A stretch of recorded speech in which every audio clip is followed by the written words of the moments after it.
Afternoon, all of you. మనకి 10th class లో previous topic మనం కంటిన్యూ చేసుకోవడం జరిగింది. అంటే మనకి ఈ టాపిక్ సంబంధించి ఇంకా మనకి ఫ్రెంచ్కి సంబంధించి ఫస్ట్ ఆఫ్ ఆల్ మనకి చైనా యొక్క కెపాసిటీ అంటే ప్రపంచ దేశాల్లో చైనా ఏ ప్రాబ్లమ్స్ని ఫేస్ చేస్తుందనే విషయాన్ని మనం అబ్జర్వ్ చేసాం.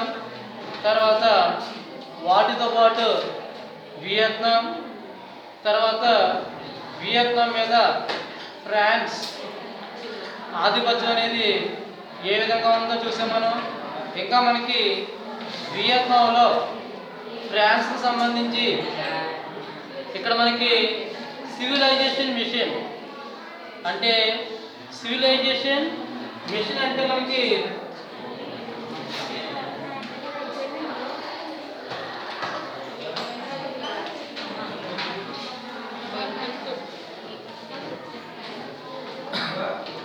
సివిలైజేషన్ మిషన్ అంటే నాగరికతకి సంబంధించి అంటే ఇంకా వాళ్ళ అనాగరికులు అంటే వాళ్ళకి ఏమీ తెలియదనే ఉద్దేశంతో ఇంకా ఫ్రెంచ్ వాళ్ళు వియత్నాం మీద అటాక్ చేయడం, తర్వాత ఏంటంటే వియత్నాంని టోటల్గా డౌన్ చేయడానికి కొన్ని ప్రికాషన్స్ ఫాలో అవ్వడం జరిగింది. ఆ ప్రికాషన్స్లో మెయిన్ ఇక్కడ మనకి ఫ్రెంచ్ వాళ్ళకి బాగా హెల్ప్ చేయడానికి అంటే ఫ్రెంచ్కి హెల్ప్ఫుల్గా ఉండడానికి రియల్గా మనకి సివిలైజేషన్ మిషన్ని ఏర్పాటు చేసి ఫ్రెంచ్ వాళ్ళు వియత్నాం డౌన్ చేయడానికి లేదా ఫ్రెంచ్ వారి యొక్క లాంగ్వేజ్ కానీ వాళ్ళ యొక్క కెపాసిటీ కానీ అర్థం చేసుకోవడానికి ఇక్కడ ఎడ్యుకేషన్ సిస్టాన్ని అంటే ఎడ్యుకేషన్ సిస్టాన్ని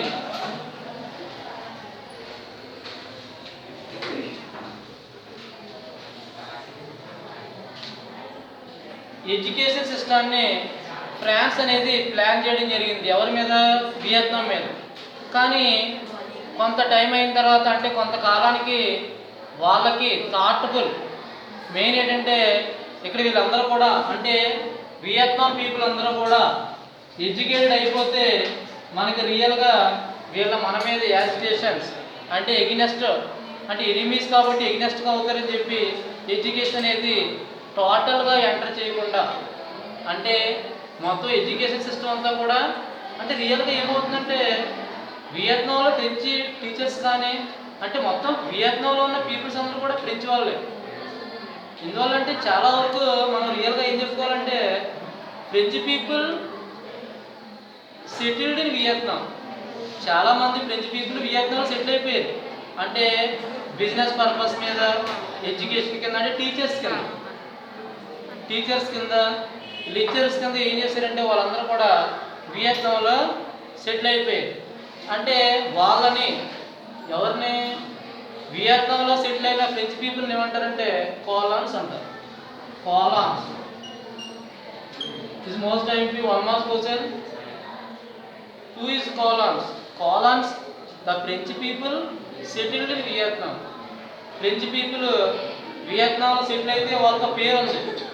అంటే సౌత్ ఆఫ్రికా పీపుల్ ఉన్నారు కదా, సౌత్ ఆఫ్రికా పీపుల్ డచ్లో సెటిల్ అవుతారు, లేకపోతే Dutch people south Africa settle అవుతారు. అంటే Dutch people settled in south Africa అని పిలిచినప్పుడు మనకి ఇది మ్యాచింగ్ పర్పస్లో ఇవ్వచ్చు. మనకి మ్యాచింగ్ పర్పస్లో కానీ అంటే మనకి మల్టిపుల్ చాయిస్లో కానీ మ్యాక్సిమం ఏంటంటే ఇది ఇచ్చే అవకాశం ఉంది. అంటే Dutch people settled in south Africa buyers.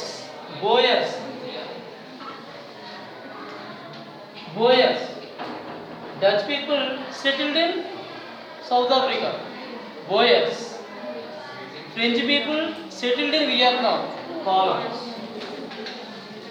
Lesson మనకి అకార్డింగ్ టు లెసన్ మనం లెసన్ని దృష్టిలో పెట్టుకుని చెప్పాలి కాబట్టి మన లెసన్కి సంబంధించి మనకు వచ్చేది ఏంటంటే కాలాన్స్. ఎగ్జాంపుల్ మీకు colons means French people settled in Vietnam. French people living in Vietnam is called Holland. Most time पे 1 marks question. నెక్స్ట్ ఎడ్యుకేషన్ బాగా డెవలప్ చేయాలి, కానీ ఇక్కడ ఎడ్యుకేషన్లో 2 సిస్టమ్స్ని డెవలప్ చేయడం మొదలుపెట్టారు. అంటే ప్రైమరీ లెవెల్లో, అంటే చిన్నపిల్లలు కదా, ప్రైమరీ లెవెల్లోనేమో వియత్నామీ టీచర్స్, వియత్నామీ లాంగ్వేజ్, తర్వాత ఏంటంటే అంతా వియత్నాం సంబంధించినవన్నీ కూడా. అంటే ఎందువల్లంటే వియత్నామీ పీపుల్ వీళ్ళ మీద యాజిటేషన్ చేస్తారని భయం. హైయర్ ఎడ్యుకేషన్ అంతా కూడా ఫ్రెంచ్ ఎడ్యుకేషన్, అంటే ఫ్రెంచ్ లాంగ్వేజ్, అంటే ఫ్రెంచ్ ఎడ్యుకేషన్ మొత్తం అంతా కూడా. హైయర్ ఎడ్యుకేషన్లోనేమో ఫ్రెంచ్ టీచర్స్ అందరూ ఉంటారు, చిన్న చిన్న క్లాసులోనేమో వియత్నాం టీచర్స్ చిన్న చిన్న క్లాసులు ఉంటాయి. కాకపోతే ఏమైందంటే వియత్నాంలో అంటే రియల్గా ఫ్రెంచ్ వాళ్ళు ఏం చేశారు, కొంతమంది వియత్నాంలో బాగా డబ్బులు ఉన్న వాళ్ళు ఉన్నారు. అంటే వాళ్ళందరూ కూడా ల్యాండ్ లార్డ్స్, రైతులు. వియత్నాంలో రైతులు అందరూ ఉన్నారు, వాళ్ళందరూ కూడా అంటే రైతు కంపెనీస్ ఉన్నాయి, ఫార్మర్స్ ఉన్నారు, వాళ్ళందరూ కూడా చాలా డబ్బులు ఉన్నారు. వాళ్ళ పిల్లలు మాత్రమే ఫ్రెంచ్ స్కూల్లో జాయిన్ చేసేవారు. మిగతా లేని వాళ్ళు అంటే మిడిల్ క్లాస్, లో క్లాస్ పిల్లలందరూ ఎక్కడ ఉండేవారు, వియత్నాం స్కూల్లో జాయిన్ చేసేవారు. అలా పార్షియాలిటీ అనేది చూపించడం మొదలుపెట్టారు ఎవరు, ఫ్రెంచ్ పీపుల్. ఎందుకు చూపిస్తున్నారు పార్షియాలిటీ, ఎందుకు చూపిస్తున్నారు? ఎందువల్లంటే ఇక్కడ మనకి ఫ్రెంచ్ బాగా డెవలప్ అయిపోయింది అనుకో, ఫ్రెంచ్కి హెల్ప్ చేయడానికి ఎడ్యుకేషన్ పీపుల్ కావాలి. అంటే ఎడ్యుకేటర్ కింద వీళ్ళు తయారు చేస్తారు. ఎందువల్లంటే వీళ్ళు బిజినెస్ మ్యాన్ కింద తయారు చేసింది ఎవరంటే ఫ్రెంచ్ పీపులే. రోడ్లు వేయించారు, ట్రాన్స్పోర్టింగ్ ఇచ్చారు, అన్నీ చేయించారు. ఎందుకు వియత్నాం ఉపయోగపడవు అవన్నీ, ఆ ప్రొడక్ట్ కానీ, ఆ రా మెటీరియల్ కానీ, రబ్బర్ కానీ, ఆ ప్యాడీ ద్వారా వచ్చి ఎంత మంది ఎవరు తీసుకుపోతారు, ఫ్రాన్స్ వాళ్ళు తీసుకుపోతారు. ఇలా మనకి ఫ్రాన్స్ అనేది ఎక్కువ వియత్నామీల్ని అణిచేయడానికి ప్రయత్నం చేశారు. కానీ వియత్నామీ పీపుల్ చదువుకున్న పీపుల్స్ ఉంటారు కదా, ఎడ్యుకేటెడ్ పీపుల్, వాళ్ళందరూ కూడా ఏం చేశారంటే ఇక్కడ డెవలప్మెంట్ అంటే వాళ్ళ మైండ్ సెట్ అనేది మారింది. ఎవరో బయట వాళ్ళు అంటే ఫారినర్స్ వచ్చి మనల్ని రూల్ చేయడం ఏంటి, మనల్ని మనమే రూల్ చేసుకుందాం అని చెప్పి వాళ్ళు ఏం చేశారంటే చాలా వరకు వీళ్ళ మీద, ఫ్రాన్స్ పీపుల్ మీద యాజిటేషన్ చేయడం మొదలుపెట్టారు. కానీ యాజిటేషన్ చేసిన వెంటనే ఫ్రాన్స్ వాళ్ళు ఏం చేశారంటే ఇలా యాజిటేషన్ చేస్తారని వాళ్ళు బాంబ్స్ వేయడం, వీళ్ళ మీద అటాక్ చేయడం మొదలుపెట్టారు. కానీ ఇక్కడ రియల్గా ఎప్పుడైతే అటాక్ చేయడం మొదలుపెట్టారో వీళ్ళందరూ కూడా యాజిటేషన్ చేసి, మరి యాజిటేషన్ చేయాలంటే అప్పట్లో ఏమంటే ఒక పార్టీ ఉండాలి, అర్థమవుతుందా? అంటే ఇక్కడ మనకి ఒక పార్టీని అనౌన్స్ చేయడం జరిగింది. ఇక్కడ మనకి అన్నాం నేషనల్ పార్టీని ఏర్పాటు చేయడం జరిగింది. తర్వాత ఇక్కడ మనకి అన్నా మీన్ స్టూడెంట్, మీకు ఆల్రెడీ ఎస్టెడ్ క్లాస్లో చెప్పాం మనం. అన్నా మీన్ స్టూడెంట్ అంటే అన్నా మీన్ స్టూడెంట్ అనేది ఒక నవల్. అది అంటే ఒక నవల్ ద్వారా అన్నా మీన్ స్టూడెంట్ని ఒక నవల్ తీసుకుని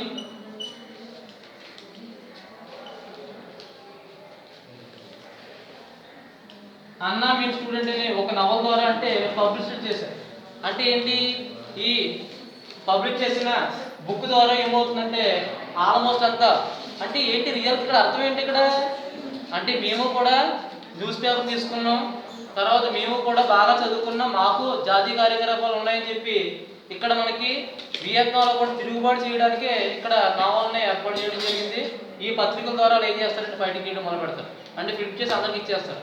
అంటే అప్పుడు ఏమవుతుంది, అందరూ చదువుకున్న తర్వాత ఏమవుతుందంటే ఆటోమేటిక్గా వాళ్ళు వేరే వాళ్ళు ఫారినర్స్ వచ్చి వేరే కంట్రీలో వచ్చి మనం రూల్ చేయడం ఏంటి. అప్పటి నుంచి మన ఇండియాని బ్రిటిష్ వాళ్ళు రూల్ చేస్తారు.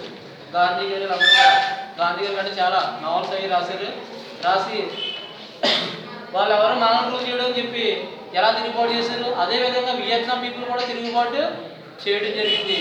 తిరుగుబాటు చేస్తున్నారనే విషయం వీళ్ళకి తెలిసిపోయింది. ఎవరికి, ఫ్రాన్స్ పీపుల్ తెలిసిపోయింది. వియత్నాం వాళ్ళు తిరుగుబాటు చేస్తారు, బాగా తెలియని లేదు. కానీ అప్పట్లో మనకి కరెక్ట్గా అదే టైంలో మనకి 1930లో మనకి చెప్పాం ఆల్రెడీ, హోచోమిన్ అంటే హోచోమిన్ అనగానే మీకు వెంటనే అర్థం రావాలి. అంటే వియత్నాం లీడర్ హోచోమిన్. అంటే హోచోమిన్ ఎప్పుడైతే వచ్చాడో ఆటోమేటిక్ ఏంటంటే అతను రావడంతో వియత్నాంని చాలా వరకు మార్చడానికి ప్రయత్నం చేశాడు. ఆ వియత్నాం మార్చడానికి ప్రయత్నం చేశారు. అప్పుడు కాకుండా మార్జినల్ పెన్షన్ అంటే కౌలుకి ఇచ్చే డబ్బులు 25% తగ్గించడం, మొత్తం ఏంటంటే తర్వాత ఏంటంటే స్కూల్స్ అవి ఏర్పాటు చేయడం, ఉమెన్స్కి ఎక్కువ ఇంపార్టెన్స్ ఇవ్వడం, ఇలాగా వియత్నాంలో చాలా వరకు డెవలప్మెంటేషన్స్ చేయడం జరిగింది.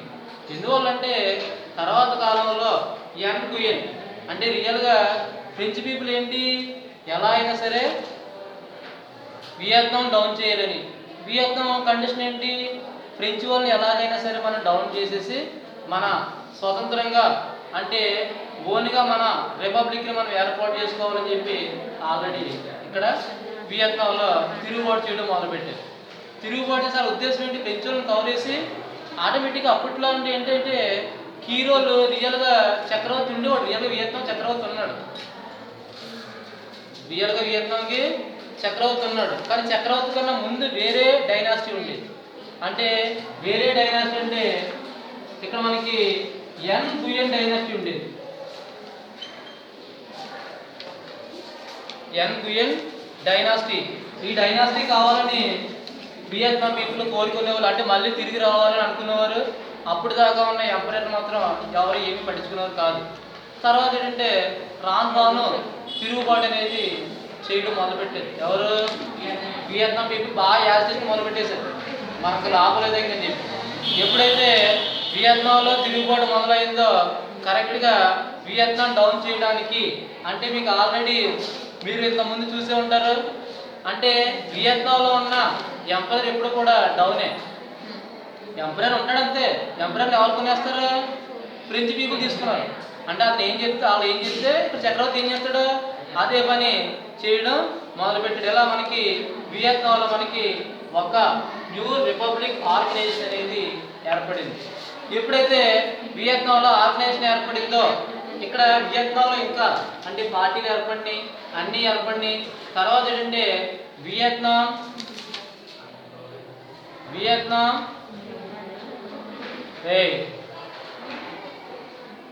వియత్నాం స్వాతంత్ర సమితి అంటే వియత్నాం స్వాతంత్ర సమితిని ఏర్పాటు చేయడం జరిగింది. అంతకుముందు మీకు ఆల్రెడీ ఇంతకుముందు చెప్పాం. ఆల్రెడీ వియత్నాంలో అంటే హోచిమిన్ యొక్క గొప్పదనం ఏంటంటే ఇతను 2 దేశాల్లో ఉన్నాడు కొంతకాలం. రష్యాలో ఉన్నాడు కొంతకాలం. తర్వాత ఫ్రాన్స్లో కూడా రష్యాలో ఉన్నాడు, ఫ్రాన్స్లో కూడా ఉన్నాడు. దేని రూల్ చేయడానికి వచ్చాడు? మళ్ళీ వియత్నాం రూల్ చేయడానికి వచ్చాడు. వచ్చిన తర్వాత అతను ఒక పార్టీని కూడా పెట్టడం జరుగుతుంది. అంటే మీకు ఆల్రెడీ ఆ పార్టీ గురించి వియత్నాం అంటే Vietnam communist party. Vietnam communist party పెట్టడం అంటే ఆడ ఎగ్జామ్లో మీకు ఎలా అడుగుతాడంటే వియత్నాం కమ్యూనిస్ట్ పార్టీకి వేరే పేరు ఏంటని అడుగుతాడు. అంటే వియత్నాం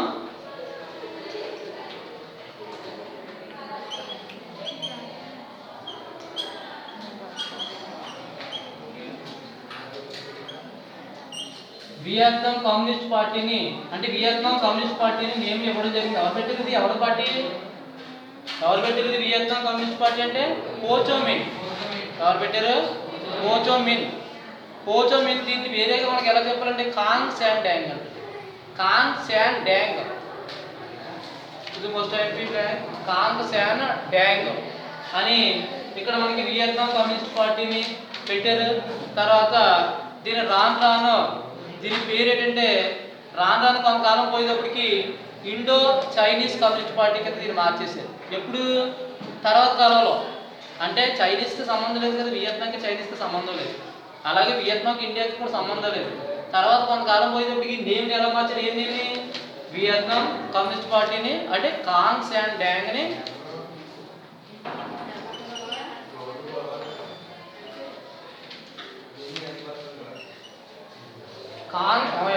కాంగ్ శాన్ డాంగ్ని ఎలా మార్చారంటే ఇండో చైనీస్ కమ్యూనిస్ట్ పార్టీ కింద మార్చేశారు.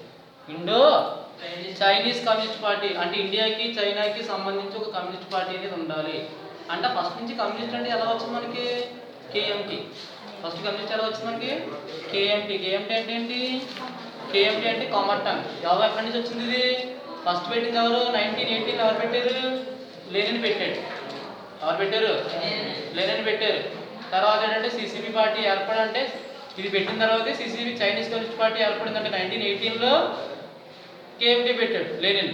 1921లో చైనీస్ కమ్యూనిస్ట్ పార్టీ ఏర్పడింది. 1924లో అక్కడి నుంచి మన రూలింగ్స్ ఉన్నాయి కదా, సెనెట్స్ అన్న సిఎం కైసేక్ వీళ్ళందరూ కూడా అక్కడి నుంచి రూలింగ్స్కి రావడం జరుగుతుంది. ఎప్పుడు మర్చిపోతారా? ఇలా మనకి వియత్నాం కమ్యూనిస్ట్ పార్టీని ఏర్పాటు చేసి కాంగ్ శాన్ డాంగ్ ద్వారా తర్వాత ఏంటంటే చైనీస్ కమ్యూనిస్ట్ పార్టీ కింద దీన్ని మార్చేయడం జరిగింది. అంటే హోచిమిన్ అంటే చాలా చిన్న మనిషి, అతను చాలా సింపుల్గా ఉండే మనిషి. కాకపోతే ఏంటంటే వియత్నాంని కాపాడడానికి ప్రయత్నాలు చేస్తున్నాడు. కాకపోతే ఏంటంటే ఇక్కడ ప్రాబ్లం వచ్చి పడింది. ఇక్కడ ప్రాబ్లం ఏంటంటే 1940లో ఒక హిస్టరీ జరిగింది. ఇక్కడ ఇది ఒక స్టోరీ జరిగింది. ఇక్కడ స్టోరీ ఏంటంటే మనం క్లియర్ అవుతుంది.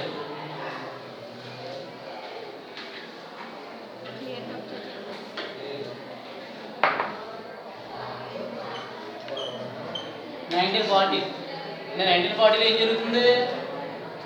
1940లో సెకండ్ వరల్డ్ వార్ జరుగుతుందా జరగలేదా? సెకండ్ వరల్డ్ వార్ అయిపోయింది. 1940లో సెకండ్ వరల్డ్ వార్ జరుగుతుందిరా. 1940లో సెకండ్ వరల్డ్ వార్ జరుగుతుంది. 1940 సెకండ్ వరల్డ్ 1945 దాకా జరుగుతుంది సెకండ్ వరల్డ్ వార్. 1940లో సెకండ్ వరల్డ్ వార్ కంటిన్యూషన్లో ఉంది. మరి సెకండ్ వరల్డ్ వార్లో ఏమైందంటే జపాన్ ఏం చేసిందంటే వియత్నాం ఆక్రమించింది. జపాన్ ఏం చేసింది? వియత్నాం ఆక్రమించింది. ఎప్పుడు ఇది మోస్ట్ బ్లాంక్.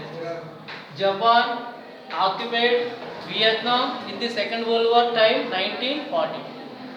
ఇది చాలా ఎక్కువ సార్లు ఎగ్జామ్లు అడిగినకి వచ్చింది. చాలా ఎక్కువ సార్లు ఎగ్జామ్లు అడిగినకి వచ్చిన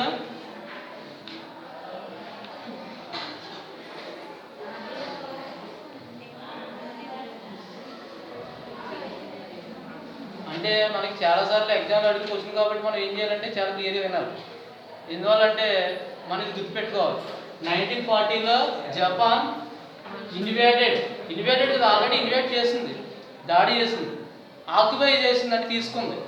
జపాన్ ఎప్పుడైతే వియత్నాం ఆక్యుపై చేసిందో అప్పుడు 1940లో అసలు ఓచోమిన్ ఎప్పుడు వచ్చాడు? 1930లో వచ్చాడు.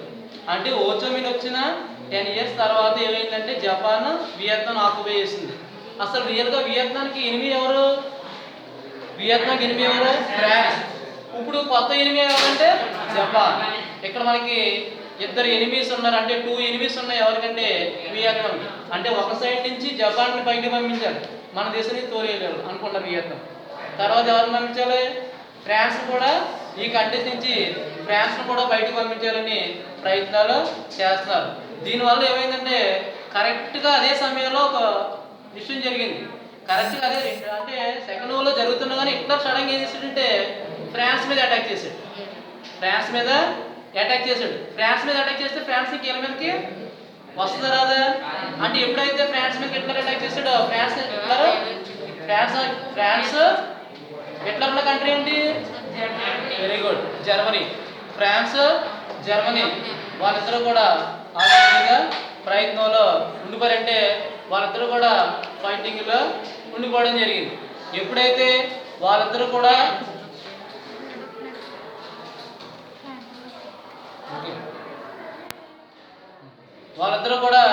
ఎప్పుడైతే ఉండిపోవడం జరిగిందో అంటే ఒక సైడు ఫ్రాన్స్, అంటే ఫ్రాన్స్ ఏమైందంటే ఆల్మోస్ట్ అటాకింగ్. అంటే ఫ్రాన్స్ ఎవరు అటాక్ చేశారు? హిట్లర్ అటాక్ చేశారు ఫ్రాన్స్. అర్థమైందా? 1940లో ఏం జరిగింది? జపాన్ దేన్ని ఆక్యుపై చేస్తుంది? వియత్నాం ఆక్యుపై చేస్తుంది. అప్పుడు ఏమైందంటే వియత్నాంకి ఆటోమేటిక్గా 2 ఎనిమీస్ ఉన్నారు. ఒక ఎనిమి ఎవరంటే ఒక ఎనిమి ఏమో ఫ్రాన్స్, ఇంకో ఎనిమి ఎవరు? జపాన్. అంటే ఆల్రెడీ ఫ్రాన్స్ పోయింది. ఎందుకంటే ఫ్రాన్స్ ఎవరు అటాక్ చేశారు?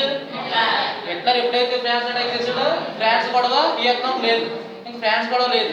ఇంకా ఎవరు గొడవ ఉంది? జపాన్ ఉంది. జపాన్ ఆల్రెడీ ఆక్యుపై చేస్తున్నారు కాబట్టి మరి జపాన్ కూడా డౌన్ చేయడానికి ఇక్కడ హోచోమిన్ ఏం చేశాడంటే వియత్నాం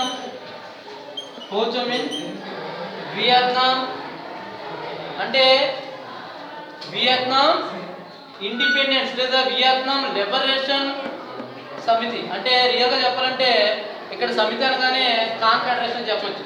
అంటే రియల్గా చెప్పాలంటే వియత్నాం లిబరేషన్ కోసం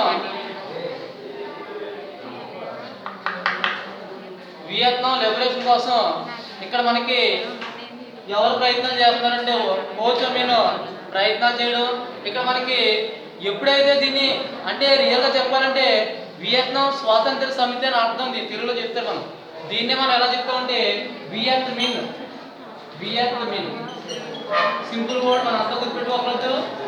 వియత్ మిన్ అని మనం క్లియర్గా దీన్ని చెప్పడం జరుగుతుంది. దీన్ని చెప్పాలంటే వియత్నాం డాక్ లామ్ డాంగ్, వియత్నాం లామ్ డాంగ్ అంటే ఇది మనకి ఇంపార్టెంట్ ఏం కాదు. ఇందాక చెప్పాం కదా ఏంటిది, కాన్ శాన్ ట్యాంక్, అది మాత్రం మనకి చాలా ఇంపార్టెంట్.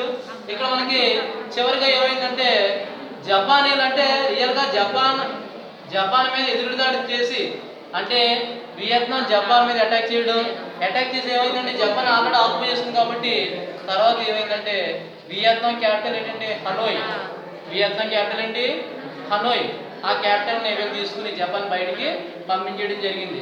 అంటే జపాన్తో యుద్ధం, అంటే జపాన్తో వార్ వియత్నాం ఎప్పుడు చేసింది 1945లో చేసింది. 1945లో ఏం జరిగింది, వరల్డ్ వార్ ఎండ్ అయిపోయి టైం అయింది.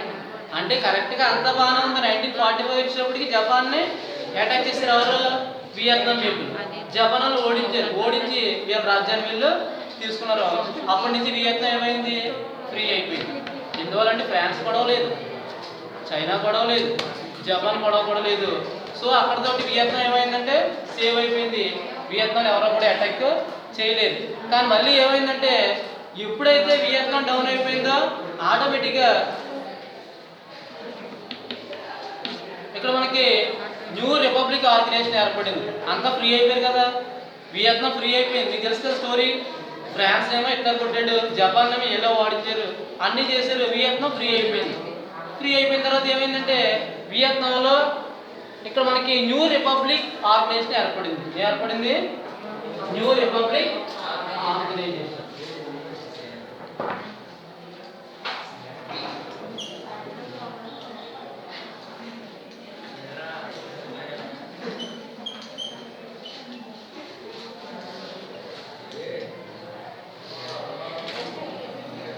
న్యూ రిపబ్లిక్ ఆర్గనైజేషన్ అంటే న్యూ రిపబ్లిక్ ఆర్గనైజేషన్ అంటే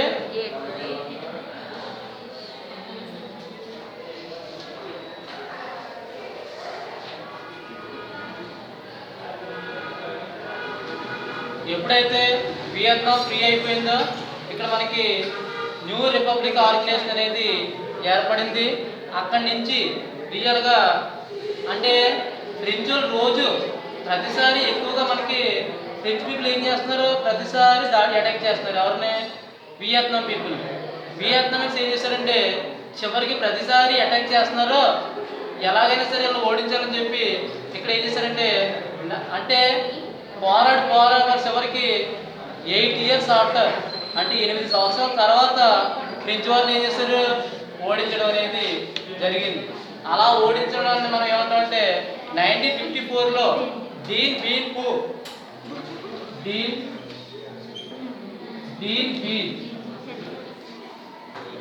ఆ ప్లేస్ అంటే ఈ ప్లేస్ దగ్గర ఏం చేశారంటే వీళ్ళు ఓడించడం అనేది జరిగింది. ఎవరిని అంటే 1954లో అంటే 1954లో ఓడించారంటే అప్పటి దాకా ఎవరు ఫ్రాన్స్ ఓడించలేదు.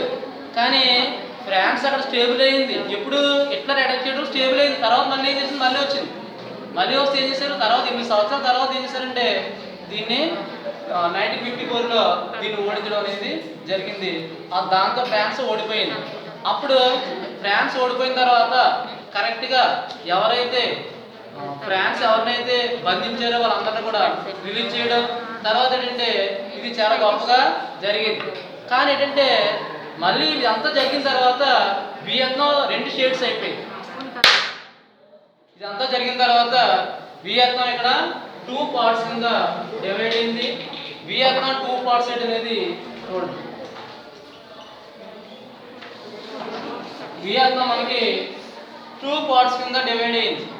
అంటే వియత్నాం ఎందుకు 2 parts కింద డివైడ్ అయింది అనే విషయాన్ని క్లియర్గా మనం ఇక్కడ అబ్జర్వ్ చేయడం జరిగింది. అంటే రియల్గా ఎప్పుడైతే ఫ్రాన్స్ నుంచి ఫ్రీ అయిపోయిందో, ఫ్రాన్స్ 1954లో యుద్ధంలో ఓడించిందో, ఇక్కడ మనకి వియత్నాం ఫ్రీ అయిపోయింది. వియత్నాంలో మనకి 2 parts జరిగినాయి. ఒకటి సౌత్ పార్ట్ అంటే సౌత్ పార్ట్, రెండోది నార్త్ పార్ట్ స్టార్ట్ అయింది. అంటే south part north part start అయిన తర్వాత రియల్గా మనకి సౌత్ పార్ట్కి ఓల్డ్ ఎంపరర్ నుంచి అంటే రియల్గా మనకి సౌత్ పార్ట్కి ఏమో ఓల్డ్ ఎంపరర్, సౌత్ పార్ట్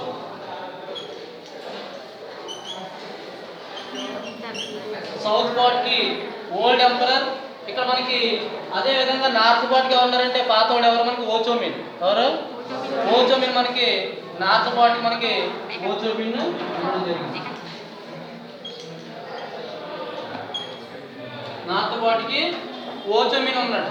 తర్వాత కాలంలో అంటే ఇదంతా అడిపోయిన తర్వాత మనకు ఆల్రెడీ ఏంటంటే సౌత్ సైడ్ నుంచి మనకి ఎఫెక్ట్స్ ఉంది. ఎందువల్ల అంటే సౌత్ సైడ్ ఏ ఎఫెక్ట్స్ అయితే ఉందో ఇక్కడ మనకి అక్కడి నుంచి అంటే సౌత్ మనకి ఓల్డ్ ఎంపరర్ ఉన్నాడు కాబట్టి ఈ ఓల్డ్ ఎంపరర్ డౌన్ చేసి మనకి రియల్గా కొత్త చక్రవర్తి అతను రావడం జరిగింది. ఇక్కడ మనకి ఎన్గో డిన్ డీవ్ ఎన్గో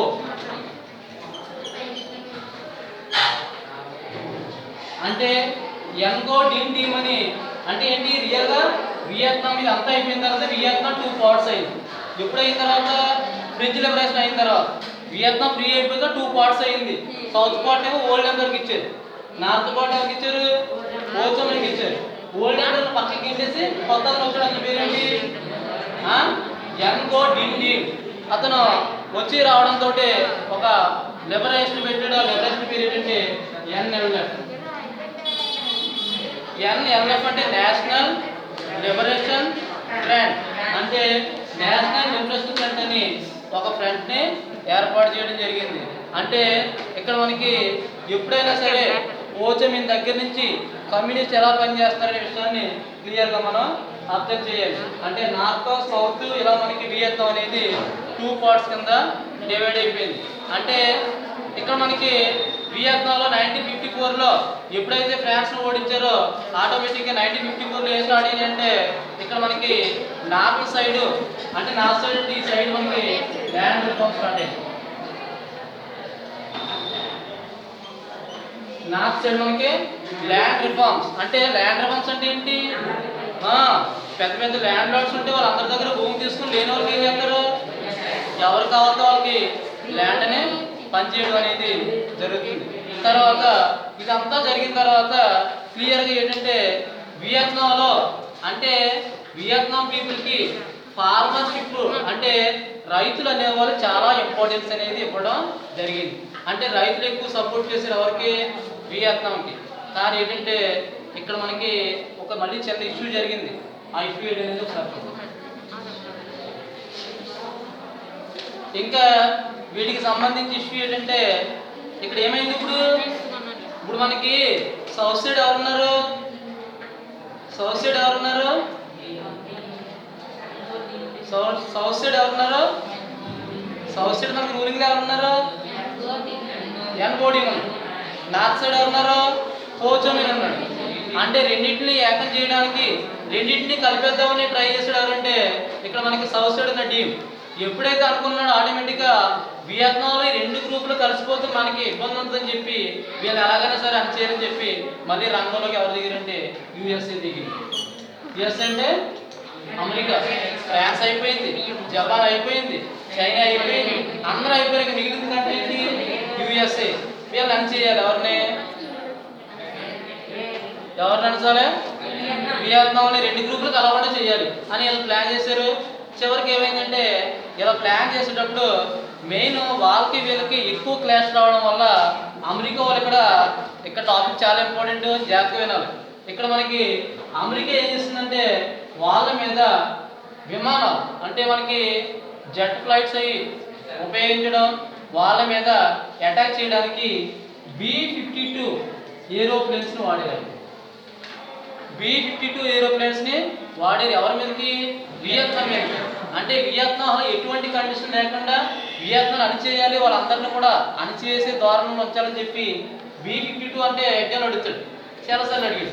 B-52, 56, 58, 51 ఇచ్చి దీంట్లో అమెరికన్ ఏరోప్లేన్స్ రిలేటెడ్ ఏదైనా అడిగాడు. లేదా ఓల్డ్ వన్ మీకు అడుగుతాడు కదా, ఓల్డ్ అంటే డిఫరెంట్గా ఉన్నది ఏదో అడిగినప్పుడు మీకు ఖచ్చితంగా మీరు ఏం గుర్తుపెట్టుకోవాలంటే B-52 గుర్తుపెట్టుకోవాలి. అంటే B-52 not a bomb, is a aeroplane. అంటే మనకి యుద్ధాలకు ఉపయోగిస్తారు కదా, రాకెట్స్ టైప్ అంటే ఫాస్ట్గా వెళ్తాయి కదా, మిసిల్స్ వెళ్ళిపోయే వాళ్ళు బాంబ్ ప్లేస్ వచ్చేస్తాయి కదా, సినిమాలు అయిపోతారు కదా, ఇటువంటి వాటిని B-52 ఏరోప్లేన్స్ అని చేశారు. అయినా సరే వియత్నాం లొంగట్లేదు. లొంగకపోతే ఏం చేశారంటే ఇంకెలా కాదని చెప్పి నాపలాం బాంబ్స్ వాడారు. నాపలాం అంటే కెమికల్ రియాక్షన్స్తో బాంబు వాడారు. కెమికల్స్ అంటే ఎక్కువ బాంబులో అది వేసినట్టు ఏమవుతుందంటే ఇక్కడ మనకి మెయిన్ హ్యూమన్ బీయింగ్స్ అందరూ కూడా చనిపోతారు. ఎప్పుడైతే హ్యూమన్ బీయింగ్స్ అందరూ చనిపోయేలాగా అంటే హ్యూమన్ కాజ్ అంతా కూడా మొత్తం డిస్ట్రాయ్ అయిపోద్ది, మొత్తం ల్యాండ్ అంతా కూడా డిస్ట్రాయ్ అయిపోద్ది. ఆ డిస్ట్రాయ్ అయ్యే నాపలాం ఇక్కడ మనకు ఒకటి గుర్తుపెట్టుకోవాలి. B-52 అనేది ఏరోప్లేన్, నాపలాం అనేది బాంబులు అంటే బాంబింగ్. నాపలాం బాంబ్ అంటే ఏంటిది? ఎలా చేస్తారంటే కెమికల్ వెపన్స్. కెమికల్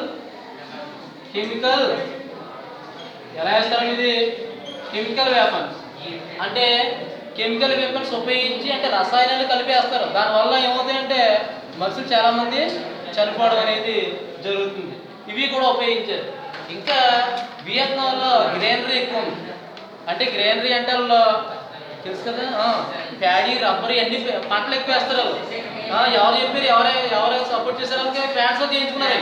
వీళ్ళ గ్రేనరీ దెబ్బతీయడానికి ఏజెంట్ ఆరెంజ్ని వాడడం జరిగింది. అంటే ఏజెంట్ ఆరెంజ్ అనే ఒక పాయిజన్ని అంటే ఏజెంట్ ఆరెంజ్ అనే ఈ పదార్థాన్ని దీన్ని వాడటం వల్ల ఏమైందంటే ప్లాంటేషన్స్ అనేవి ఏవి ఉన్నాయి. అంటే గ్రీనరీ అనేది ఏ ఏరియాలో కూడా ఉండదు, మొత్తం ఆడిపోతాయి అనమాట. ఏజెంట్ ఆరెంజ్ని ఉపయోగించడం జరిగింది.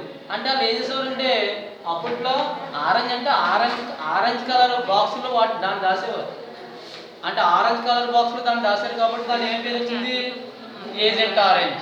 అంటే ఏజెంట్ ఆరెంజ్ రావడం వల్ల ఆటోమేటిక్గా ఇది ప్లాంట్ కిల్లర్. ప్లాంట్స్ ఎక్కడ ఉంటే అక్కడ ఏమవుతుందంటే ఆటోమేటిక్గా స్మాష్ అయిపోతాయి. అంటే ఇక్కడ మనకి మాడిపోతాయి అనమాట. ఇంకా రావు. ఇంకా అంటే ప్లాంటేషన్స్ ఉండదు ఆ ఏరియాతో ఏమవుతుందంటే ఒక డెజర్ట్ కింద తయారైపోతుంది అనమాట. అంటే మనం ఏ గుర్తుపెట్టుకోవాలంటే B-52 chemical weapons, napalm, agent orange ఉపయోగించడం వల్ల మొత్తం వియత్నాం పరిస్థితి అనేది ఏమి చెయ్యాలో చాలామంది వియత్నాంలో చాలామంది చనిపోతారు. అయినా సరే వియత్నాంలో వాళ్ళ మీద తిరుగుబాటు చేసి చివరికి ఏం చేస్తారంటే అమెరికాను కూడా ఓడిస్తారు. అంటే ఫ్రాన్స్ ఏ విధంగా ఓడించారో తర్వాత కాలంలో ఉండి ఇలా ఏం చేస్తారంటే అమెరికాను కూడా ఓడిస్తారు. అంటే మేమందరం కూడా కలిపి పోరాడతామని చెప్పి వీళ్ళు అమెరికాను కూడా ఓడించి చాలా వరకు హిస్టరీలో నిలబడడానికి చోటు చేస్తున్నారు. అంటే హిస్టరీలో వీళ్ళు కూడా ప్లేస్ అనేది సంపాదించుకోవడం జరిగింది. తర్వాత క్లాస్ టుమారో క్లాస్లో మనం నెక్స్ట్ టాపిక్ అనేది చెప్పడం జరిగింది. Today topic of now. Thank you.